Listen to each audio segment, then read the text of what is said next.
How you doing? Yeah, pleasure. Good to meet you. So when did you play hockey?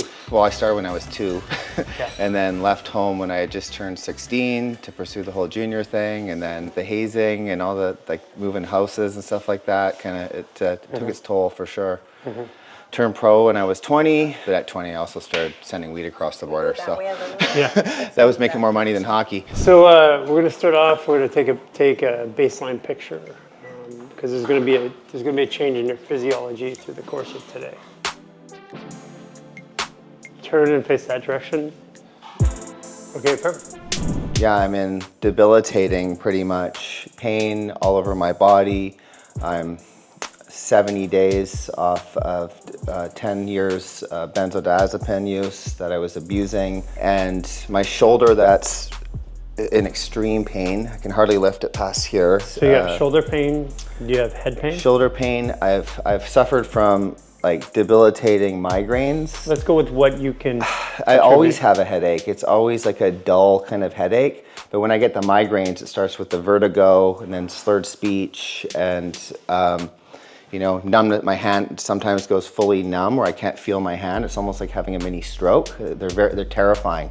I'm sweating right now. I'm not nervous. I'm not nervous at all doing that. Okay, so we have the world's strongest anti-inflammatory, which I gave you, which targets the fascial tissue. And then I also gave you fascial fuel, which increases focus, brain capacity, gives you your body energy. So I want to see, because you're visibly in distress. Yep. The way you talk, the way you move, your interactions. Coming into this session today, what's the greatest fear that you have? I think dying before I live out my purpose. Okay. And I think about death a lot. It ruminates a lot. I think that started a lot when I was in prison. I started getting, thoughts of dying all the time, even when I was in there. How long were you in prison for again?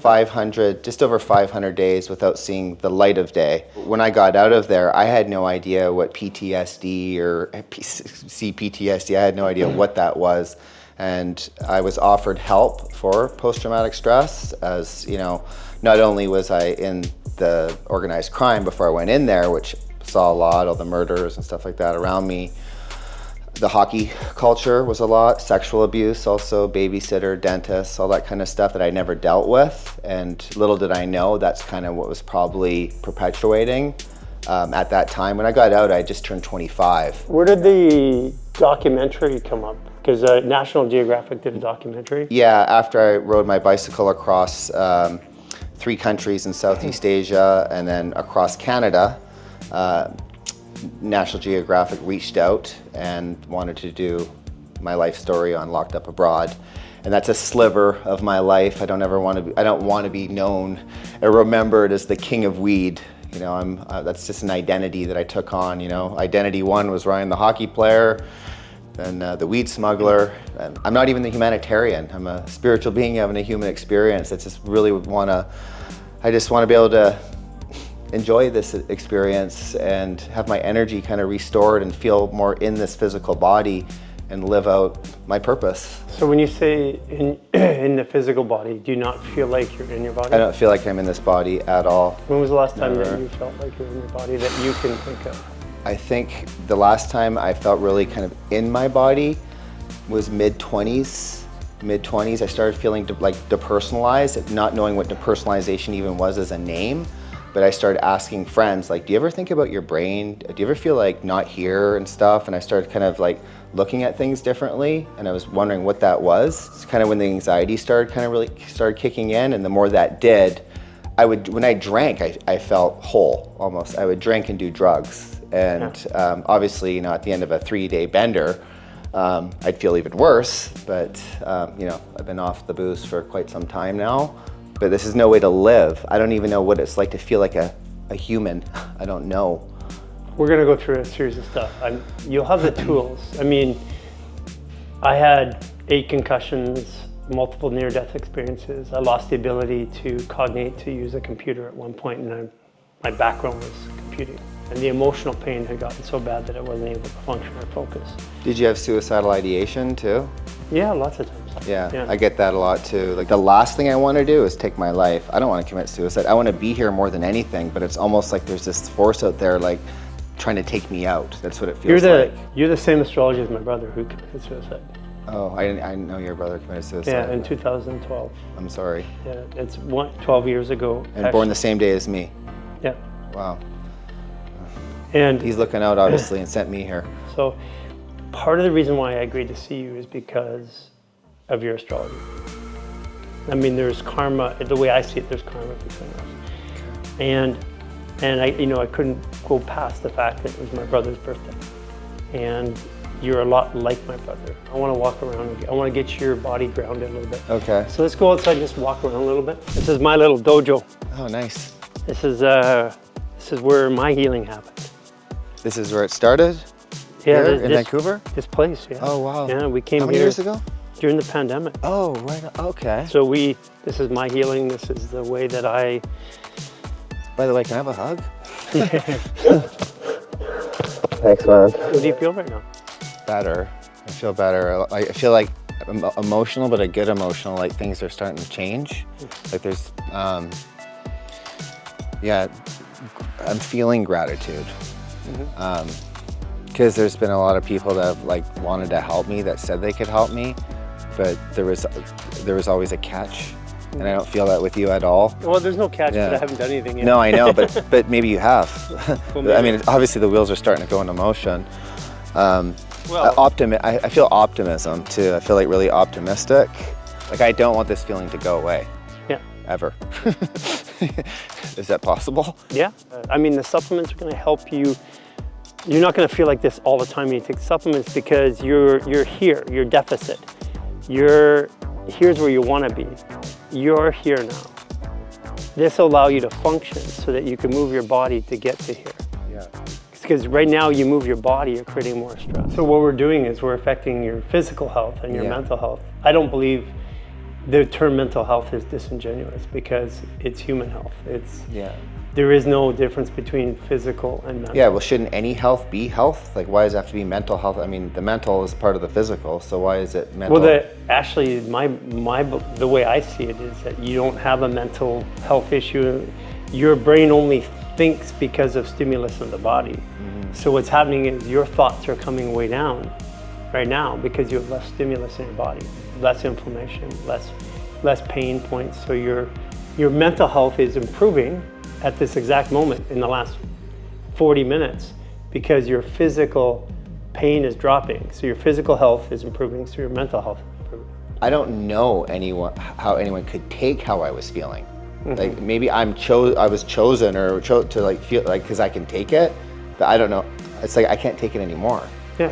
I can't take this anymore. So it's horrific. I don't get like what did I do to deserve how I feel? Like you know.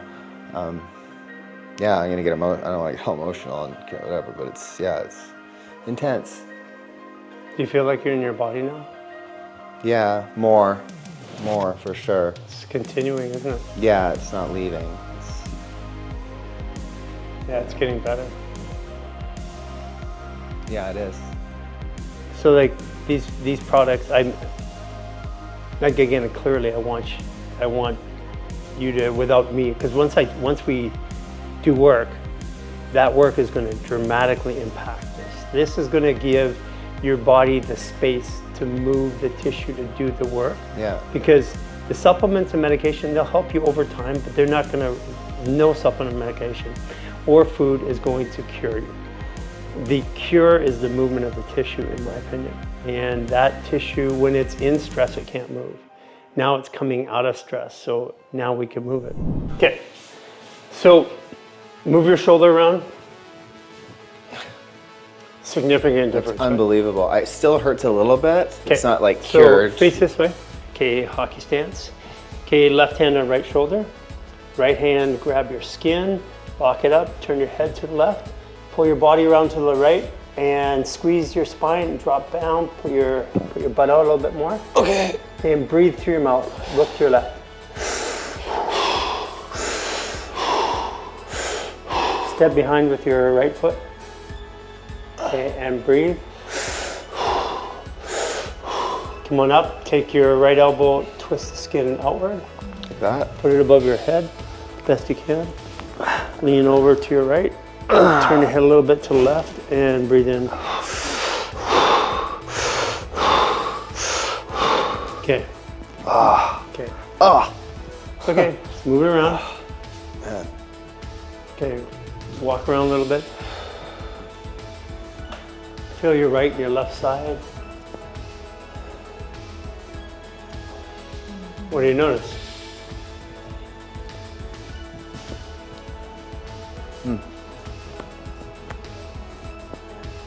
Feels more balanced. It's more balanced, you get better movement. Oh man. That's one movement. Wow. Also clearing your head even more, right? Yeah. Everything's just like, Brighten up. yeah. Because we're taking the stress out of your body, and then as you take stress It's out, a bit overwhelming actually. Yeah. Yeah. Sight, sound, touch, taste, hearing, all your perceptions go up right away because you were in a lot of stress. Yeah. The contrast change when you do this next time isn't going to be as great. Like you're having this much of an experience. Next time you'll have this much, and then next time you have this much, and then this much, and then it'll level off somewhere because you can't get much. You're just coming from such a deficit. How bad was I when I walked in? Bad. Bad, right? Yeah. Yeah. On the scale of 1 to 10 people that I work with, you were like right on the. You were right on the. I have to do something to sedate you level. Really? Yeah. But that was your natural. No benzos, no Valium. I'm off that now. Yeah, but you're sedating yourself, right? Yeah. See, I believe that 12 years ago, there's a cycle that repeats called the Jupiter story, right? Every 12 years. And 12 years ago, my brother killed himself. And I believe that, or I feel like, it's like, here you are going through the same journey, trying to now come off of the meds. And where I couldn't help him, I can help you.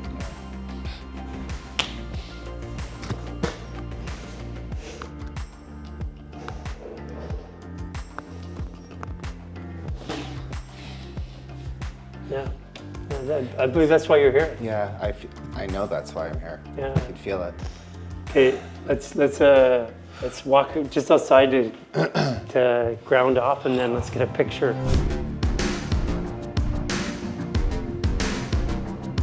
There's still a journey, because all these unprocessed emotions are going to come out. Yeah. But I'm going to give you fascial maneuvers that you can do that are your coping tool, because it brings, as they come out, your stress goes up. Take the stress down, then come back to that baseline. Then more comes out, do fascial maneuvers, take the stress down. So between some supplements, some hydration, and the fascial maneuvers, you just keep bringing the stress down every day. And when you feel like you're out of control, you just bring the stress down. And when you do that, everything else will start to balance. Let's go take a picture.